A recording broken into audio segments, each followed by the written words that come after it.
I'm not hearing anything out of that chamber.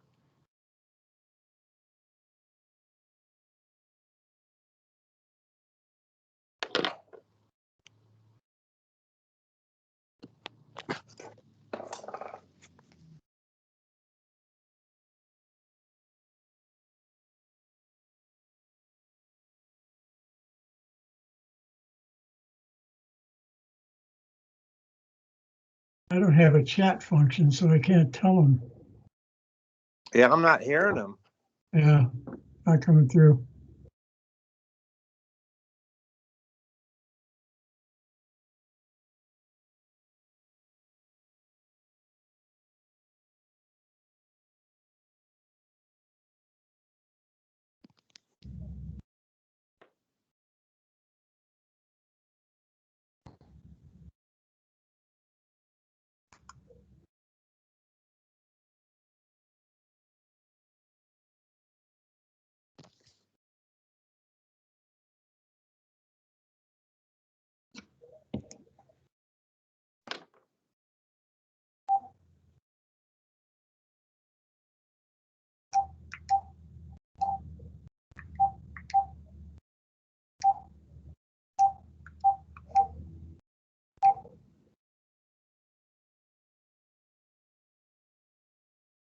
I'm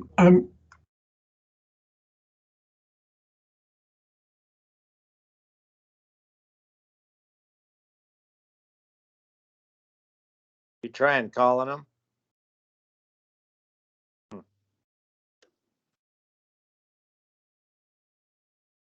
Yeah, the number on the agenda doesn't work to call in there. I don't have Larry Horton. I don't think they can see us even. Nice try.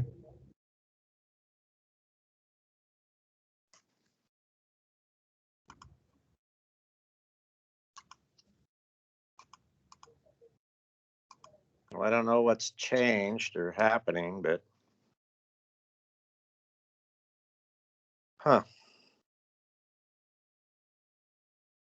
Do you have a chat function on your screen? I can raise my hand, but Oh, there you, well,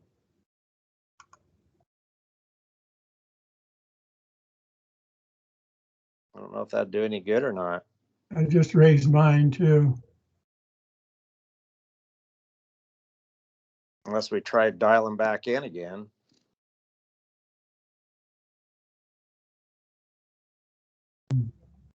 I think I'm going to hang up, Dick, and try coming back on again. I'll do the same.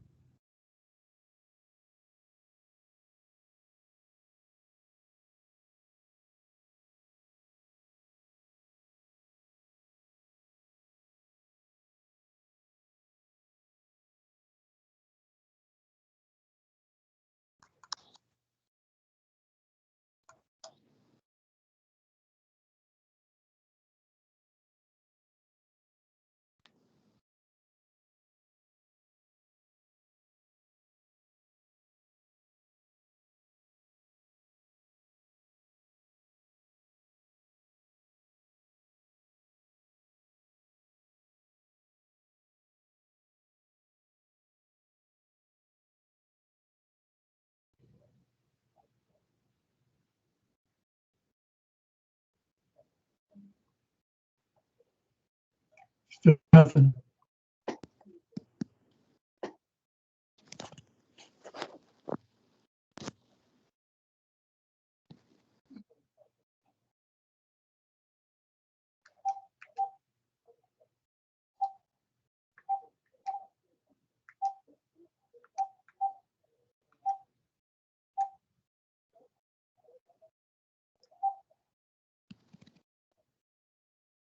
Yeah, nothing.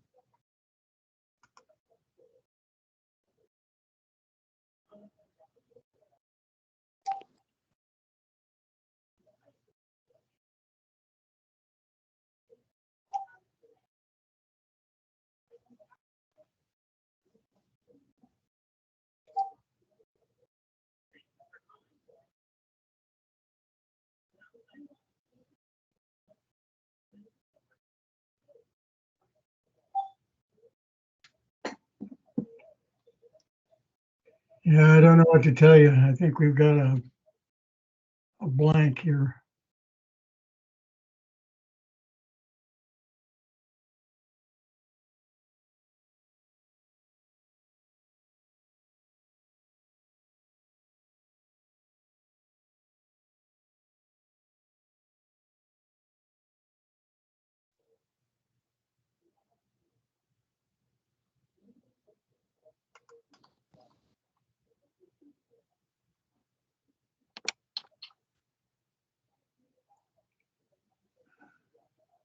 Are we tired of looking at each other?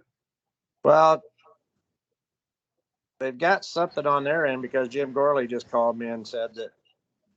Can you hear this now? Yeah, I Now can. you got us? There we go. Yeah. Dick, can you hear us? I can, yes. Okay. Okay, we got it. We can hear you. Okay. So Introduce yourself. please do. I forgot who I was by now. Good answer. I'm Dick Knowles, just a member of the community. And And Bob? I keep starting And it Bob Bob. Dalton here. There you go. Okay. All right. Is that all we have on the call? All right. Thank you. Whew. All right. So we have minutes that need to be approved. So moved. Do we have a second? I'll second. Okay. Moved and seconded. Any discussion? Seeing no discussion, all in favor, say aye. Aye. Any opposed, say nay. Motion passes. Minutes are accepted. That brings us down to reports of committees. Holy cats. All right. So, Health Fair Committee. That was so long ago. That was 16 minutes ago. I can't remember. Not really anything on our end. I know Dick and I, again, have had several discussions on just, whether we zero down to a item next year. This COVID, as it raises its dirty head back up in a different direction, is kind of got everybody scratching their head again. So I think that's probably the concern we have right now. I know for me personally, being out in the public and seeing what's going on, it seems like there's a degree of our community that has taken their foot off that accelerator pedal of awareness, and that concerns me. Even from the business aspect, I've been into a lot of businesses and no mask and no compliance. And again, I think that's a concerning red flag, especially where we're headed right now in our state and in our country as a whole. So I don't know what we can do about that. I would like to see somehow our leadership and our business owners become more engaged with that. I know that's always been a touchy subject for a lot of businesses out there. Some have done very well, and others it almost seems non-existent. And again, I would urge leadership that has taken an oath to the state of Oregon's rules and the Constitution to lead by example and not from behind, because I think that's kind of what's put us in some of this position. So it's just an alarm and concern for me, and I hope our health committee takes note of that and look for opportunities going forward that we can have a positive impact on this outcome. So if anything from my side on the health committee and the safety of our community, and that would be it, I think, for me. Thank you, Bob. Dick, did you have anything you want to add? No, I'm okay, thanks. I have a question, Dick.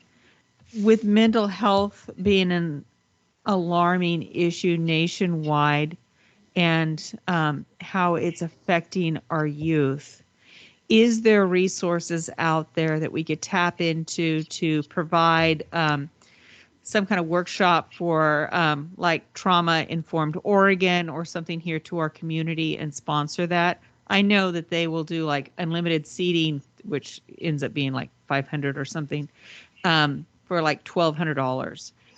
Do you think we could get that provided to us with no cost, or to have somebody provide that kind of a training? Actually, I'm aware that they've done a couple of trainings, not just with trauma-informed care, but other trainings actually in the Sweet Home.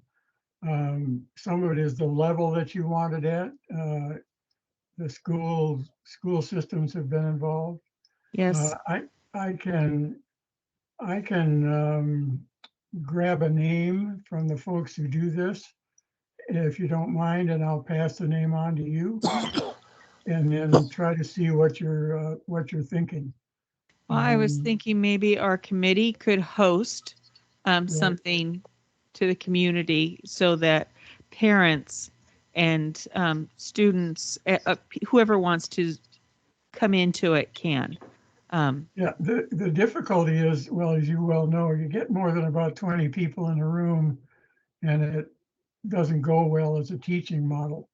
And I mean, there are ways to do other things, but as an actual teaching model, it can be difficult.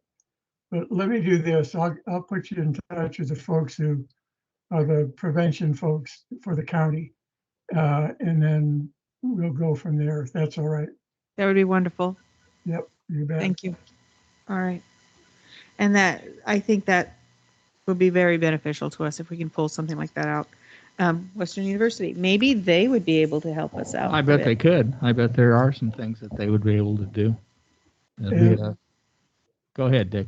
Well, I was just going to say, and the folks that I'm talking about are actually working with the med school and teaching them, because they're asking about trauma-informed care as well. So there's a whole suicide prevention issue. There, lots of things going on. Yeah, I'll put her in touch. Okay, good. Thank you. Western University, this is, I believe, the 4th year that Western has worked with our high school and our community. They started off with a survey of the community 4 years ago when they actually met with 6 different focus groups in the community. And they actually came up with a list of, I'm going to say, community wishes that they were hoping might be able to be, that the community might be willing to have met. One of them was a new medical type center somewhere here in town. And it appears that Samaritan is going to try and make that happen up at the Wiley Creek area. Another one was a resource book or a resource list. And I believe that they did get that developed. And I think they actually did some sharing with people in the community. And the third one was a mentoring program for our youth at the high school. And again, Western was very helpful in getting that started. They've now been in operation for, this was, I believe, their 3rd year of doing the mentoring program. They are actually working with one of the teachers, Mrs. Snyder, at the high school. She teaches the anatomy and physiology class. And I'm not for sure how many students she actually has. I think it's like 20 to 25 students. And the Western University is providing 15 mentors to work with those students. There are 7 second-year students, and this is the first year that second-year students from the university have ever been involved in it, because normally they are so busy with their second year of classes that they don't have time. But this group started last year and were so involved with the kids that they wanted to continue on this year. And so they are still working with the students in the anatomy and physiology class, providing great mentoring for them. And then they brought on 7 first-year students as well. So it's quite a cadre of medical students that are there at the high school mentoring with our high school students. So I applaud Di Lacey for helping get this started, and she has been very active at making it happen. She also called me about a month ago and said, let's do a contest. Let's do a health poster contest. So the anatomy and physiology class was given the challenge of developing a health poster contest. And we are hoping on January 28th that every student in the class will have some kind of a poster to present. The winner will actually win a laptop from Mike, which is, I'm not sure what the acronym stands for, but it is a mentoring program that Diane Lacey brought to Sweet Home. And so that should be pretty exciting to see the poster. We're hoping to have it put here in City Hall somewhere so that the public can see what the kids are thinking about. They've done some surveys of the students in the class to find out what kind of interests they have. And one of their main interests is mental health. So it kind of fits in a little bit with what you were thinking, Lisa. So I'm sure that they would be willing to try and help with some of that. That'd be great. Yeah. And get something going. So a lot of good things going on with those students at Western. Larry, how many Appreciate 'em. students are involved in that? You know, 20 to 25. I'm not for sure how many are actually in the anatomy and physiology class, but That's- I think it's 20 to 25 pretty good students. sized amount of kids that are. It's an excellent opportunity, and to have that many mentors. I mean, they really do have one mentor at least for every child, just about, so every student.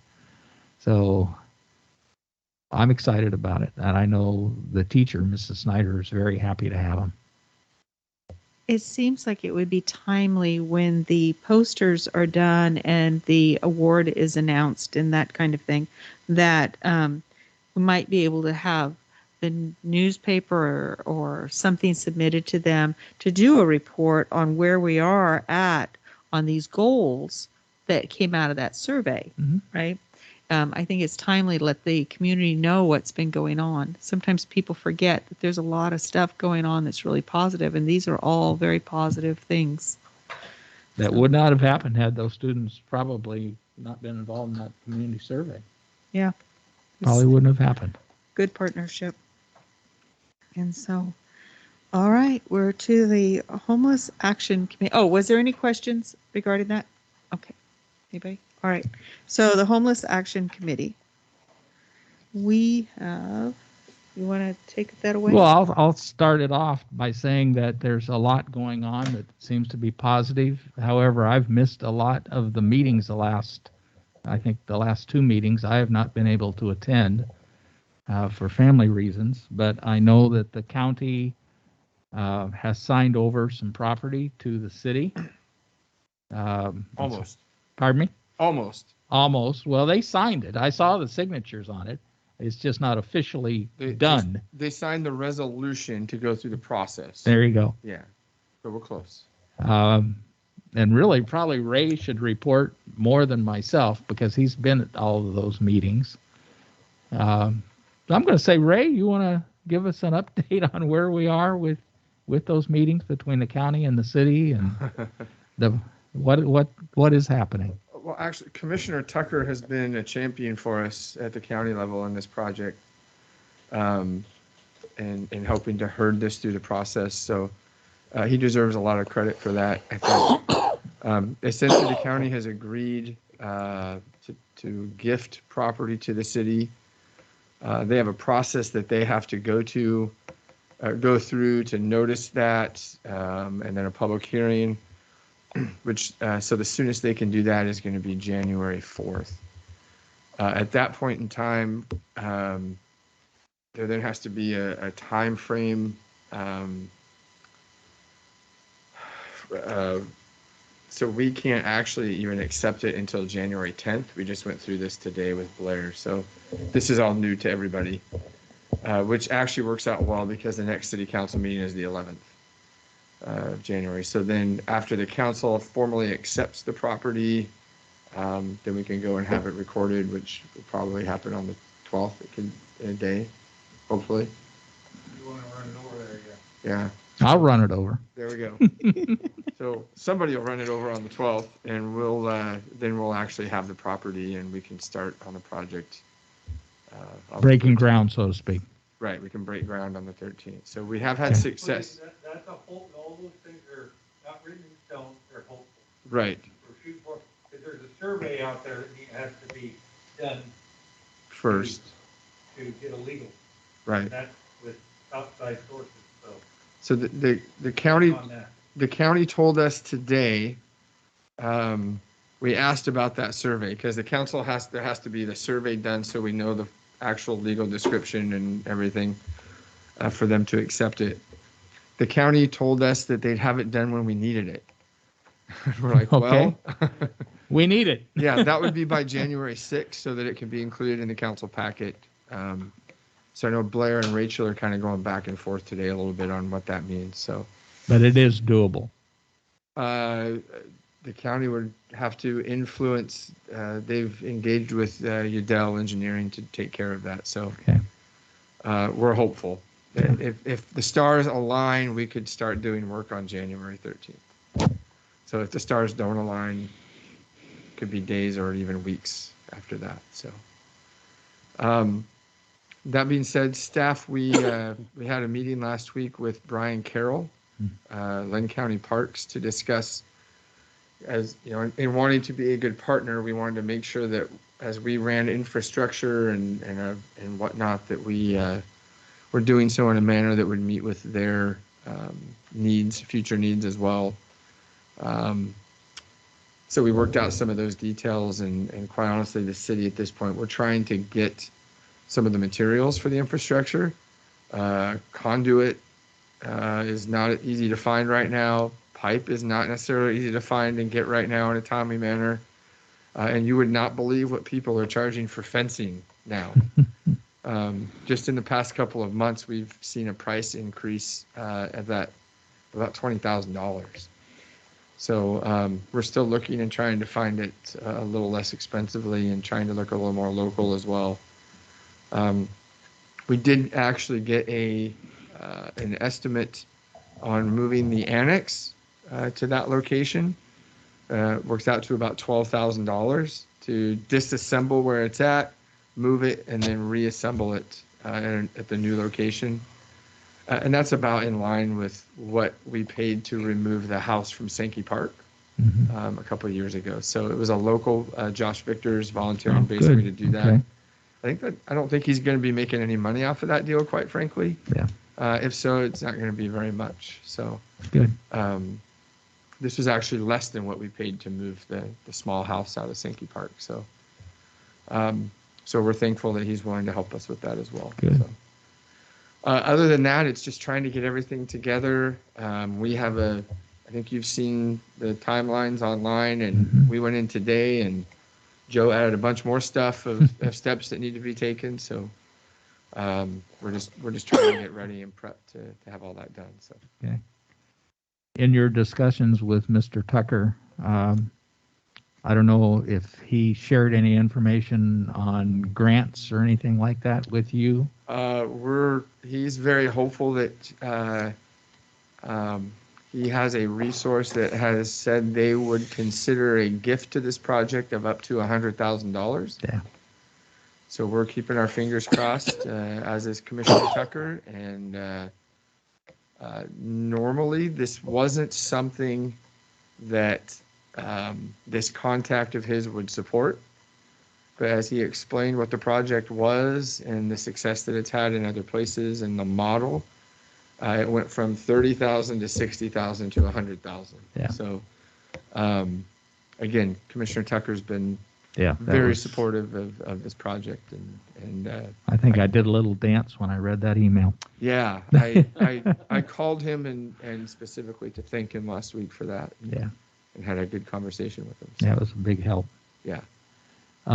The FAC, have you worked out a contract with them yet as far as So managing? in your packet That's today, and that's why Robert is here. Good. Robert has there's a beginning draft right here as part of the packet. Robert has a couple things he kind of wanted to explain related to the best approach and how we want to do it. There's a couple of options. Okay.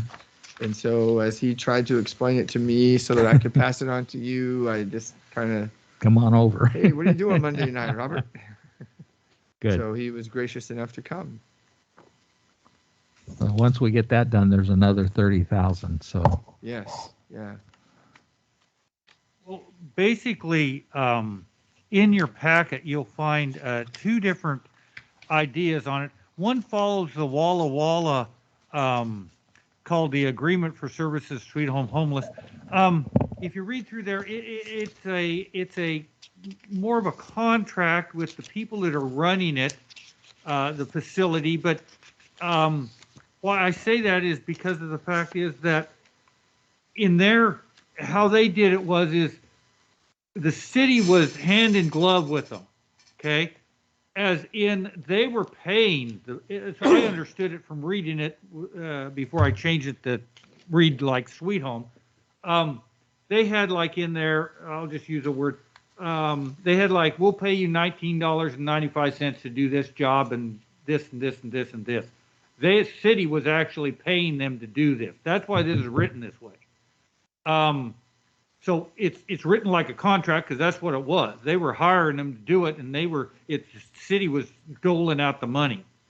So that's this way of looking at it, sort of that slant on it.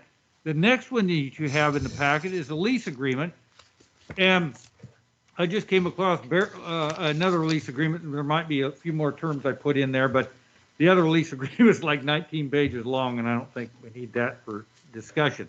Point being is though the lease would be the tender of going and saying, we know what you're going to do on the property.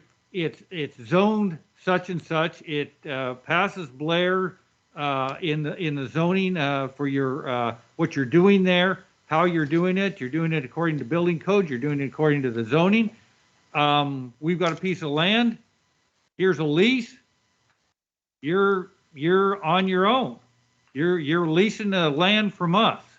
And as Ray said, I have to put in a couple paragraphs in here about security. It's my understanding that the city is going to provide security at night. So we need something in there about that. And I had another note in there, another thing that he told me, but that was I have to ask him again. That was the main gist there. So, and I was looking at the other stuff today. The lease sort of goes over, sort of leans outside of your public contracting, as in your doing one of the exceptions is divesting yourself of interest in a piece of property type of deal. So you're sort of out of that, whereas the other one has more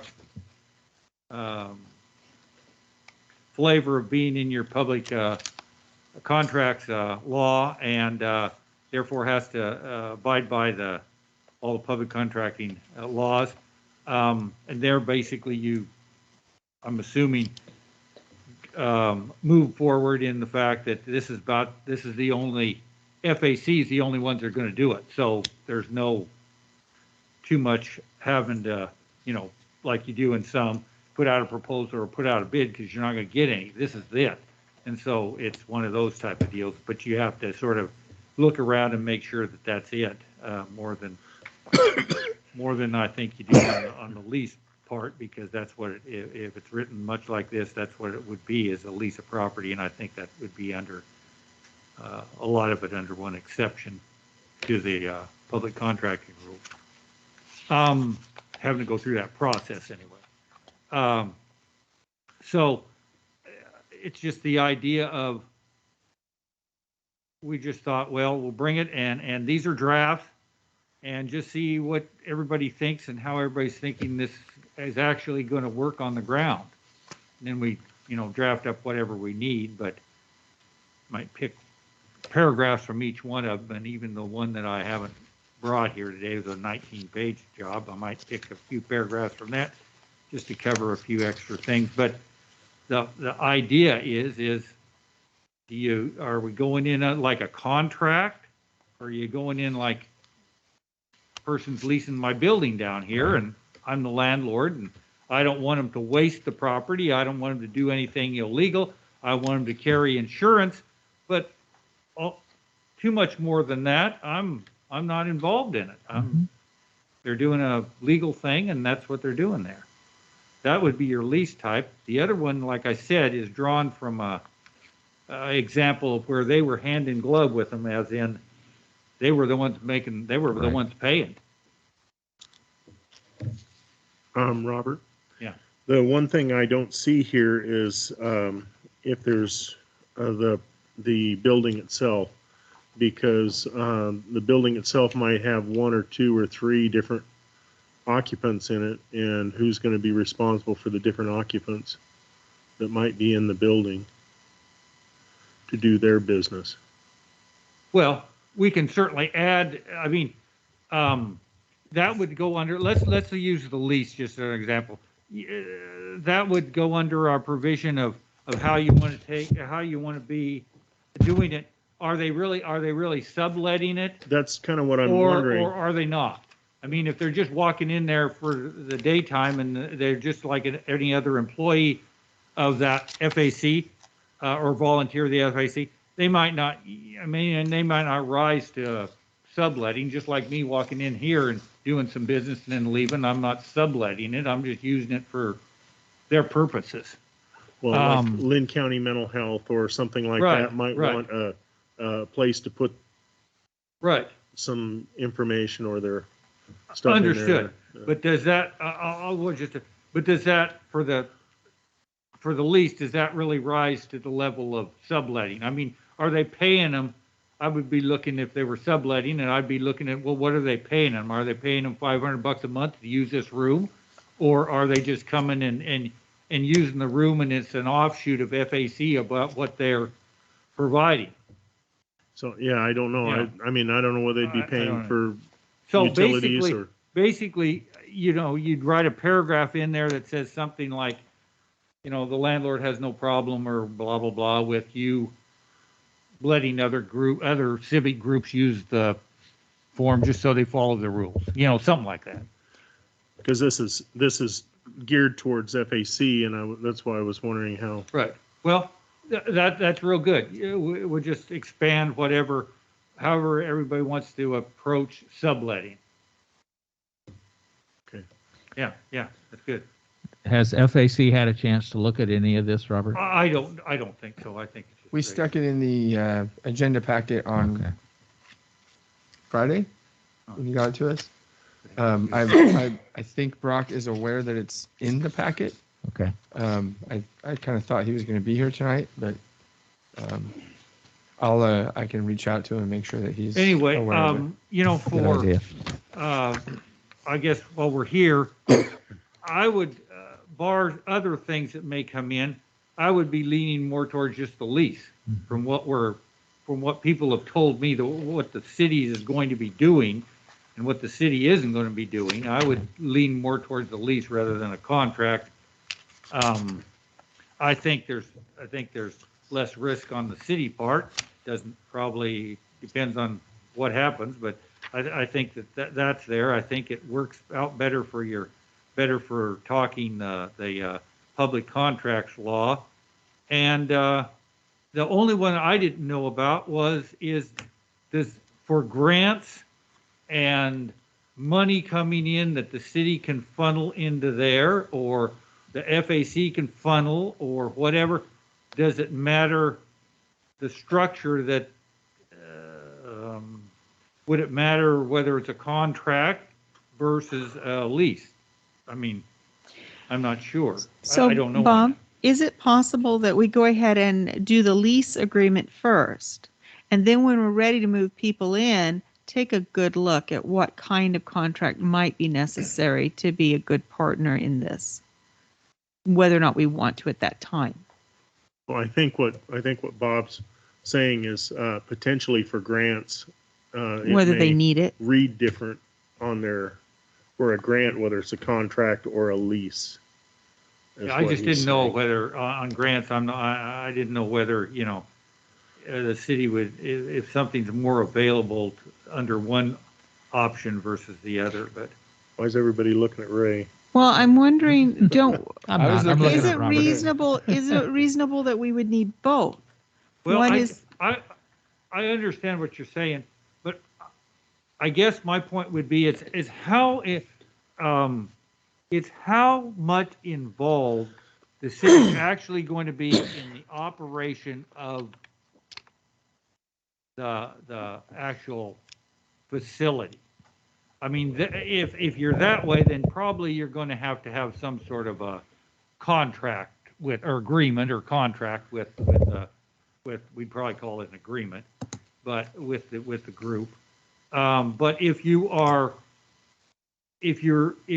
just like we said, there's a building downtown that somebody wants to, and they come in and they say we're a legitimate business, we're zoning's okay and the business is okay, and we've checked with everybody else, and you sign on the dotted line and move in and start doing your own thing.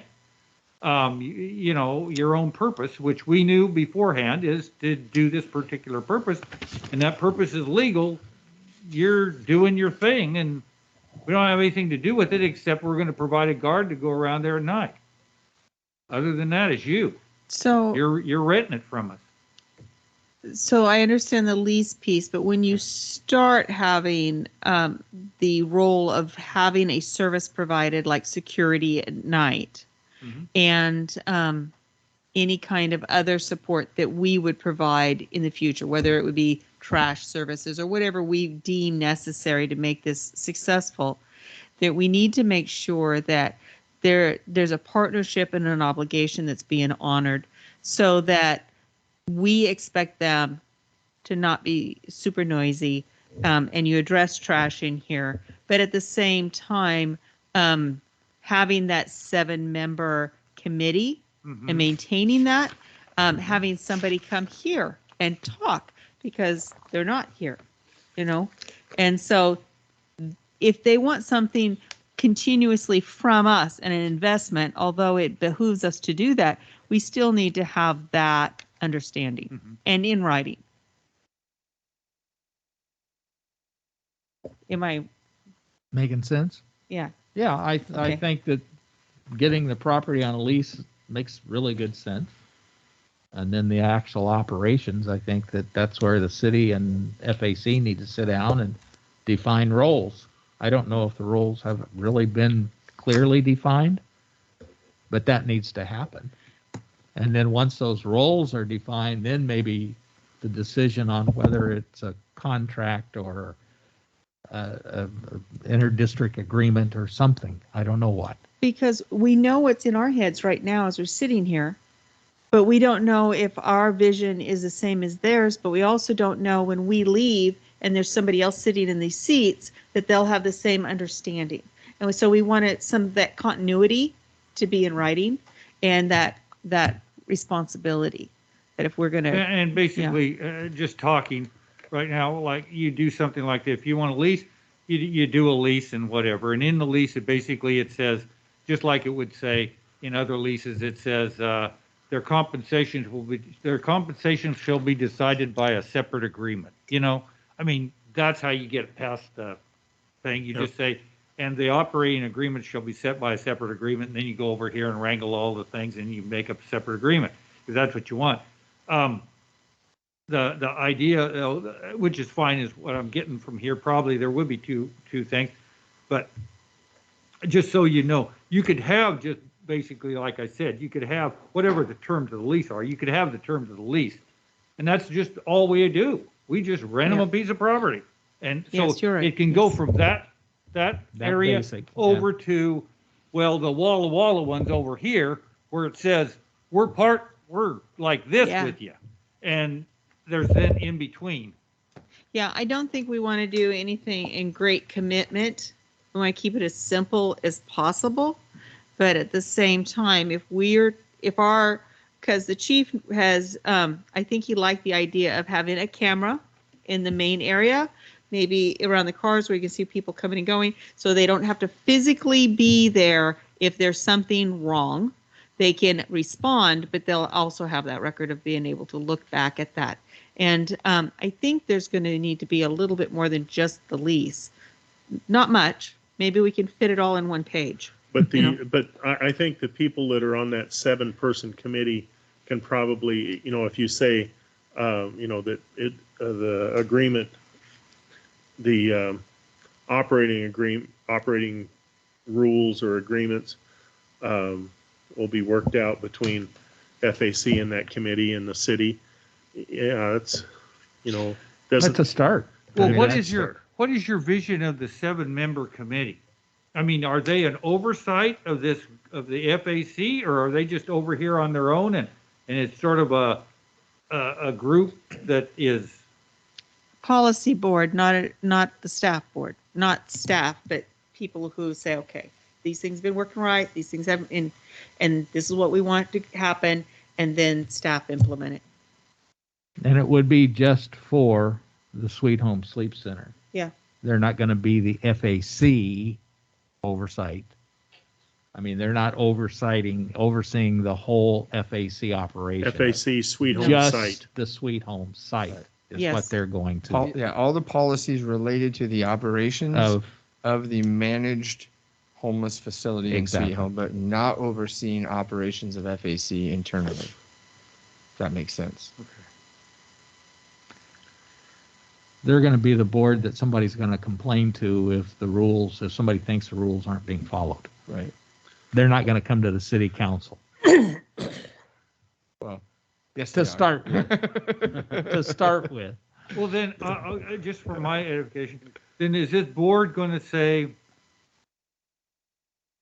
I'll just use the extreme, you're not abiding by the rules, you're out?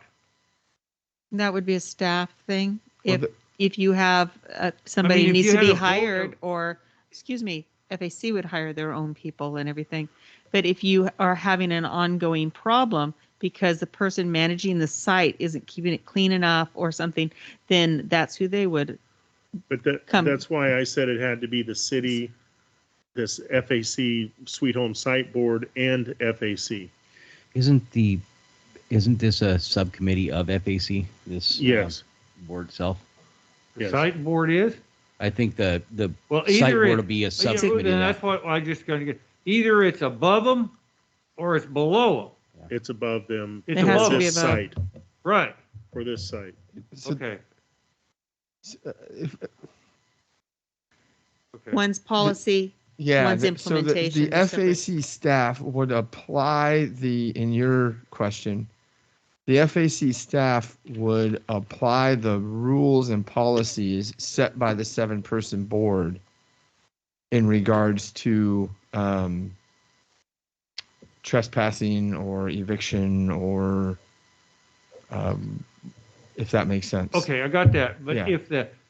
if for whatever reason the FAC isn't running the way that we think it should, or the board should be run on a majority vote of 4 of them, they can say you're out. Is that?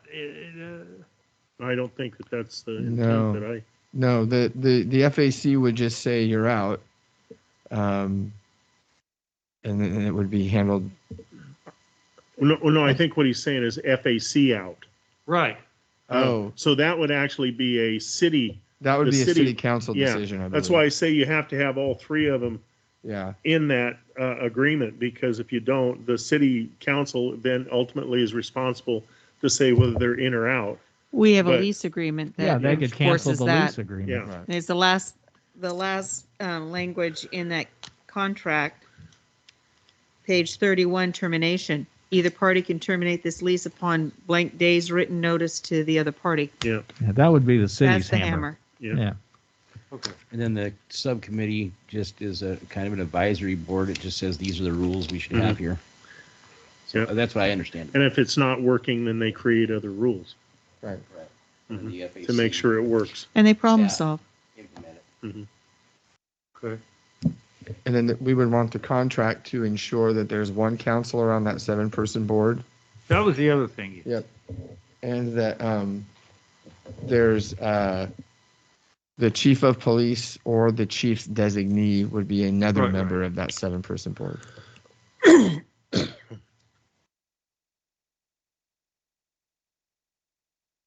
Got it.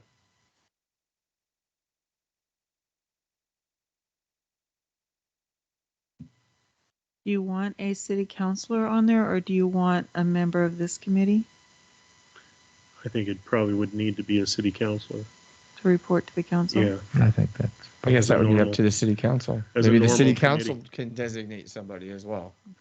So maybe they want to designate Dr. Horton, although I think you're already on the short list. So probably yeah. be my guess. Okay. We there? I think it'd be like any other committee that you would come in and report monthly or Mhm. bi-monthly. Okay. Any more questions? Any more discussion? How about you, Dick? Thoughts? The big question I had, you already discussed. I was concerned about who the nighttime security was. If that was a city or whatever. So you already handled that. Thanks. Thank you. Bob? Just, I think everyone's doing a great job on that. I think I was listening a lot to what Mr. Schneider was saying, and I agree. A lease is probably the best option. And like any lease, you can put in that lease however much information you want in detail. And somewhere in there, you've got that clause that gives you the flexibility of making changes as you go, and this thing develops and grows into other areas. So that's the thing about a beauty of a lease or any of those. You can just update them as needed. So I think good job on everyone's part. Thank you. I appreciate Robert's work on it. Thank you. Does our representative, our youth representative, have any ideas, thoughts?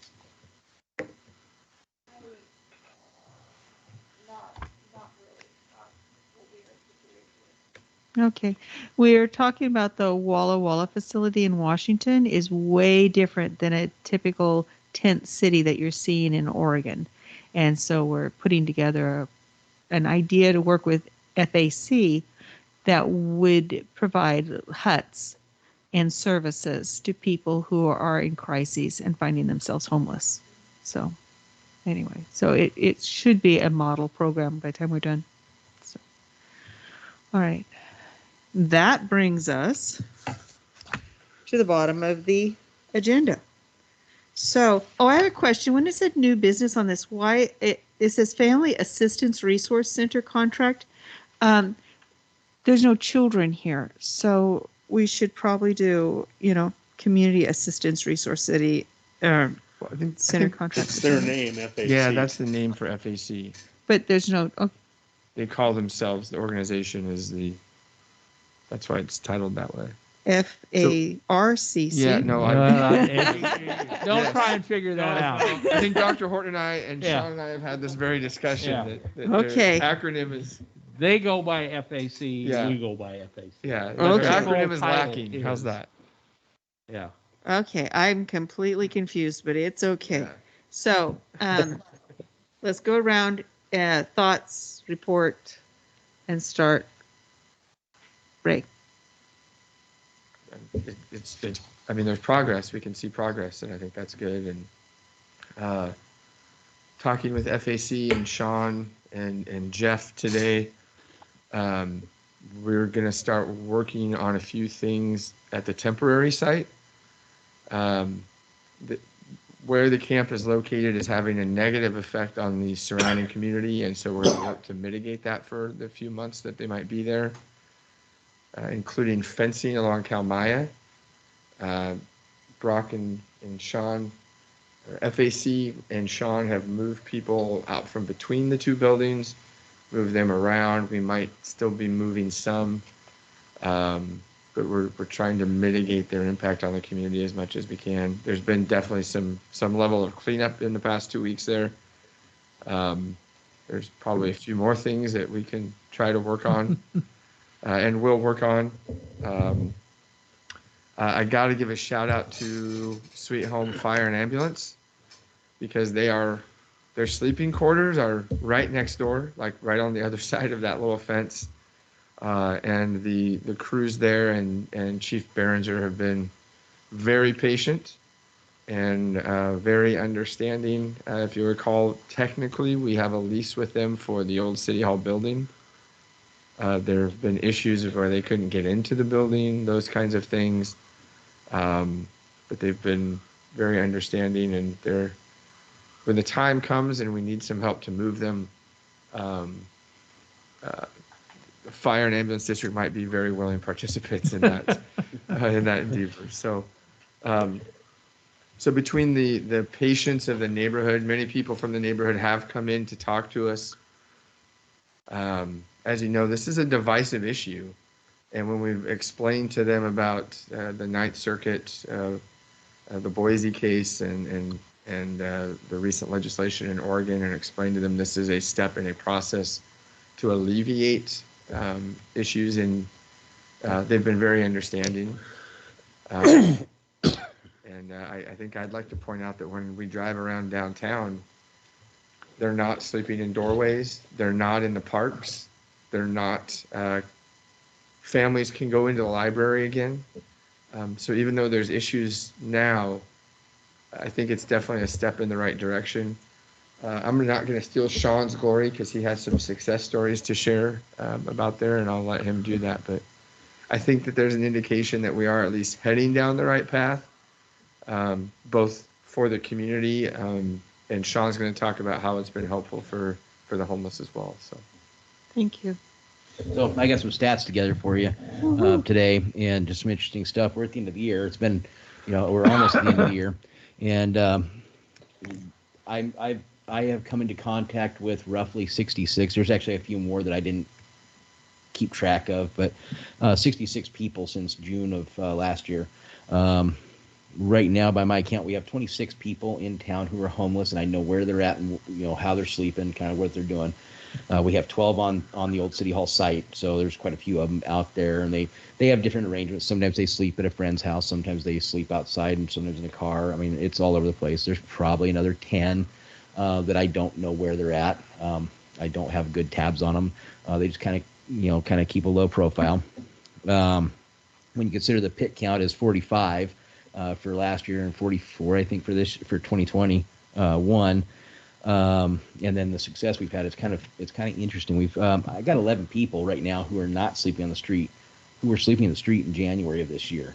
So they're not in ideal circumstances. It ranges. Two of them are 9 months clean right now from meth use. They are making all kinds of headway.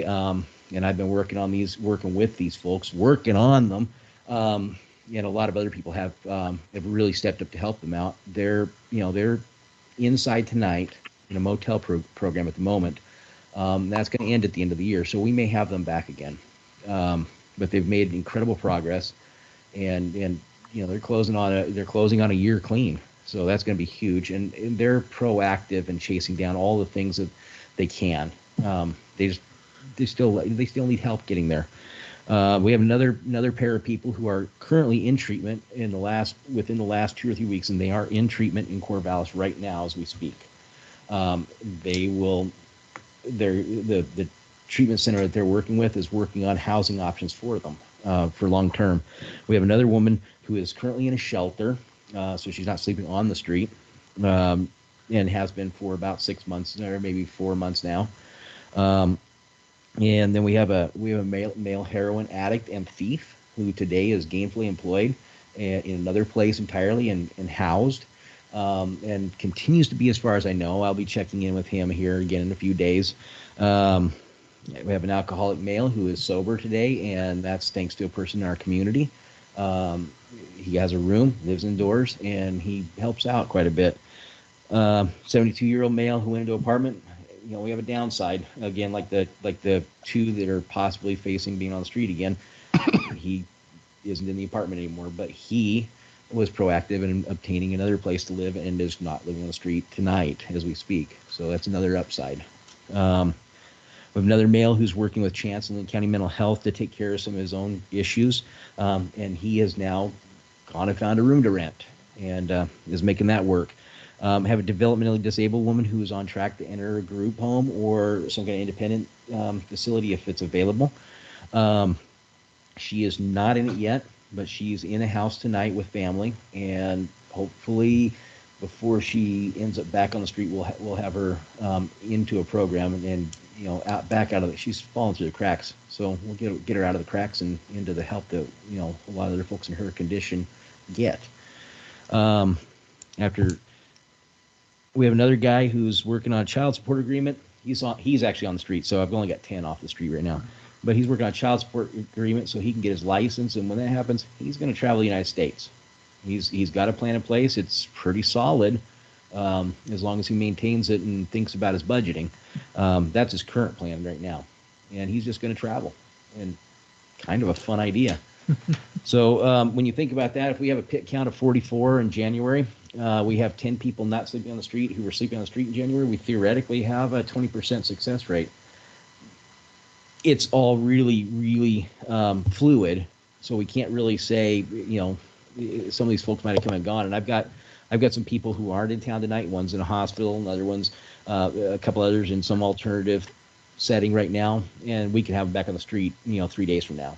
So when I say there's 26 tonight. There could be 29 or 32 by the end of the week, and that could be back down again next week based on particular situations. And at this point, I think we have 17 to 22 people who will want to be staying in this center. Some of them are going to have some challenges, but that's the number I think will be trying to get in there, somewhere in between those two numbers. So.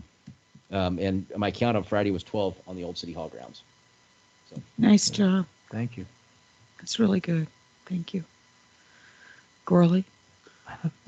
Well, good news is we have well over 100 signs that we got up, our Christmas cards that we got up in the community. And our elf has been down painting windows. And, Not as many as last year. Yeah. It looks like it. Well, we kind of ran out of steam. I We had some did. problems, and my grandson had some problems, and both of us ended up in the hospital for a week. So we kind of had some issues. So we didn't get as much done as we wanted to, but we're still looking for people probably right after New Year's to come and help us take the paintings off. I think we're going to be trying to get this businesses to let us paint something that would last throughout the year to make some of those businesses that look bad. We did on the Jamboree. Anyway, so hopefully that'll Yeah. pan out this year. If anybody's seen the Jamboree building, we did a guitar and some things there that been able to stay up longer. Maybe help. Nothing to discuss. I know my school's doing a few things, like we're doing a dance when we come back, but other than that, I have nothing. Thank you. Beatrice, when you and I talked on Saturday, you mentioned something about some kind of a fundraiser to help with the homeless. I thought you said something that you guys were thinking about doing some kind of a project that was going to raise some funds to help with the homeless people. No, not. Turn a blank. All right. As different community groups become involved and we get ready, I think they will be looking for help with hotel soaps and that kind of thing, and towels and blankets and that stuff, so that it become more sustainable. And so there will be opportunities for that in the future. So, Hut building. yeah. Robert? I have nothing further. Thank you. Dick? Let me try to unmute myself here. Actually, I have a couple of things. I'll try to make them short. I wanted to commend Sean for the data. It's really important what he's doing, but to make us shine, it's important that there's numbers that go along with it. And no offense to you, Sean, but you look really good on paper. That's good. Just a reminder, tomorrow is the Lynn County, it's called the Hart Memorial, in recognition for people who have passed away while living on the streets. Last year was a virtual meeting. They decided to try it again in Albany live. We're struggling. A lot of us can't go, myself included. But when going around looking for people who actually died this last year, in Albany, there were only 2. The year before, there were, I don't know, 6 or 8 of them. Total were above almost a dozen last year. We found 2 more today, so there may be 4 in a memorial tomorrow. It's one of those things where everyone is seeing it as, the good news is the death rate was really low. It's a puzzling rate because any of us would have guessed otherwise a year ago.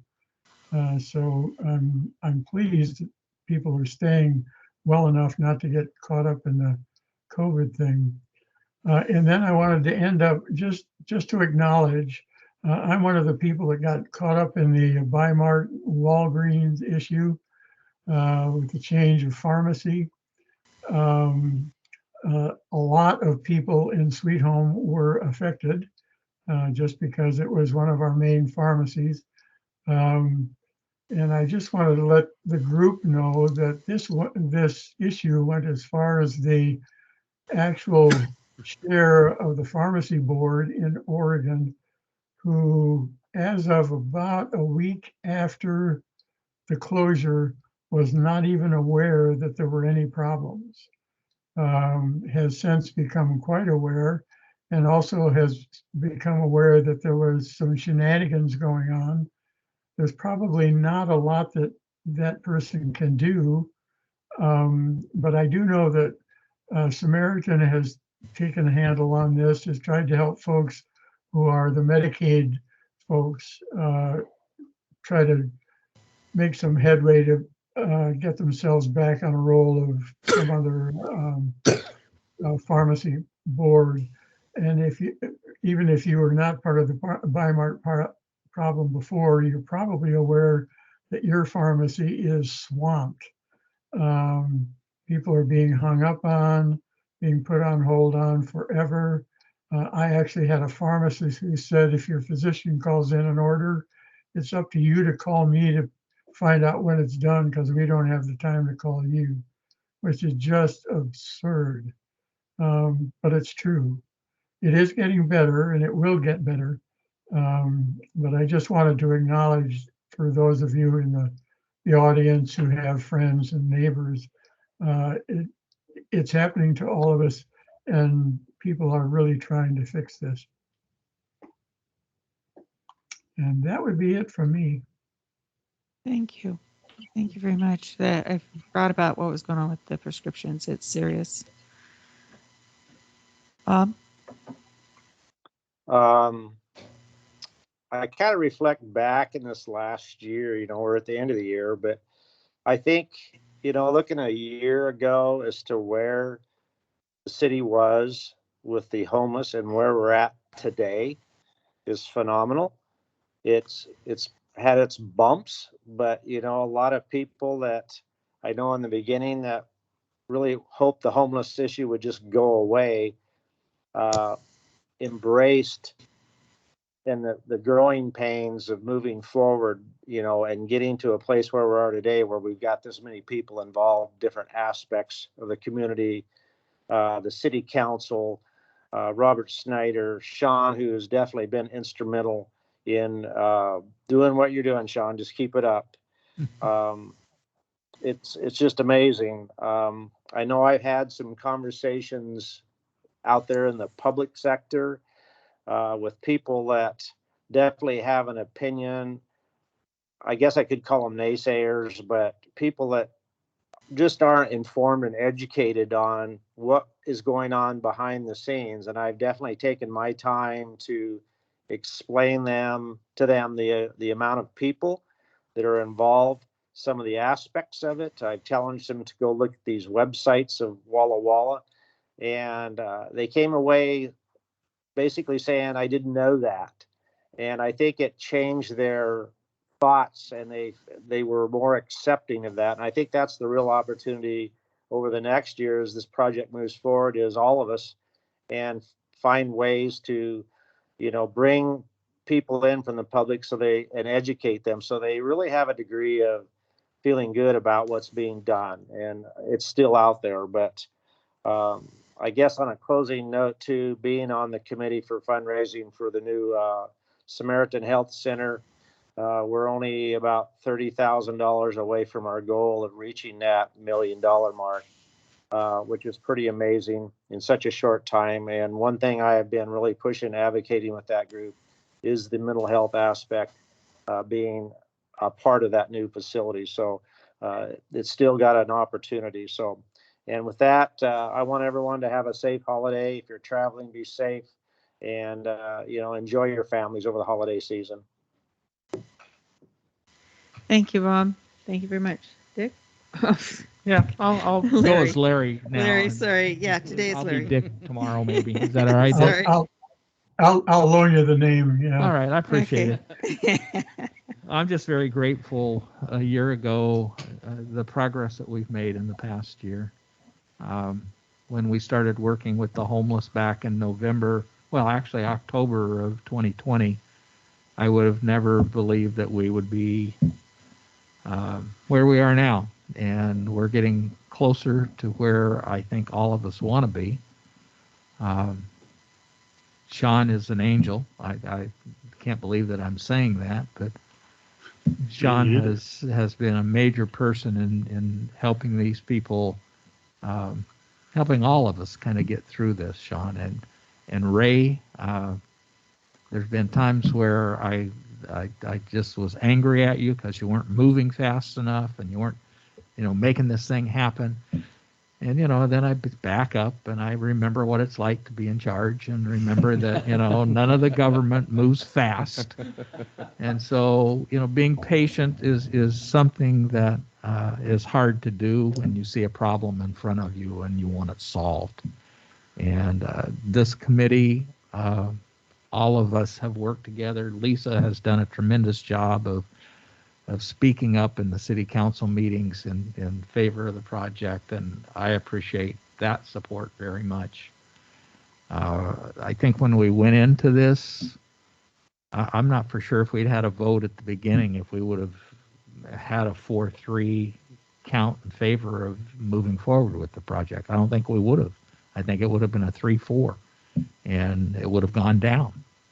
But, pardon me? 2-5? 2-5, yeah. But the time that has been spent educating, and I think Bob said it, educating the people, educating the counselors, it's been paramount in making this thing moving in a successful direction. And I just appreciate everyone's efforts on it. Bob, Robert, thank you for putting all this stuff together. I'll look forward to getting the contract signed and getting the money in and getting things happening on the property. Merry Christmas, everybody. It's a positive Christmas. Thank you. I want to echo that too. I think that when we look back before this committee was formed, where we were at and all the work and sweat equity that you guys have put into it, it's just amazing what the changes that have occurred for our community. And with that, though, one thing I learned in volunteering was that to keep moving north, you have to keep looking at your compass. And we have a lot of work that has been achieved, and we're on the cusp of getting some of it passed off and moving on. So we need to take a good look at what else does our community need? What else can we do? What is our influence? And what are projects that we need to look at in the coming year? And because this is the time that you would reflect on where we want to be and what's our vision for our community in the health. Gorley. I think how long ago did we form this committee? It's been 5 years ago, 6 years. 6 years ago. Anyway, one of the things we did was we sat down and we did some goals on what we thought this committee might want to look at in the future. And I'm not so sure that we shouldn't think about that again. Let's think about what kind of goals that we really, that we want based upon, the city has goals and we need to look at those and see what we think we can do here to maybe make it better.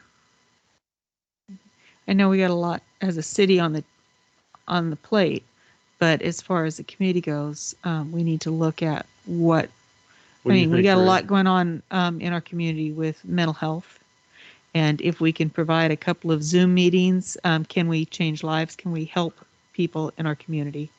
If we can engage them in some projects, will they feel better about themselves? And that sweat equity actually being part of healing. There's some things we can do. And I think maybe it's a time to look. And as we move forward, put forward some of those ideas. And so we can start do you think, checking some Ray? things off and keep moving forward.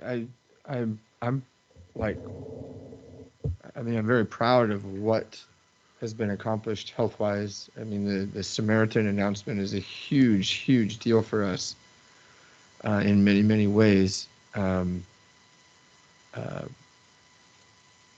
So I think we've come a long way. My only concern is whatever this group does is the city right now is, as far as personnel and capacity is tapped.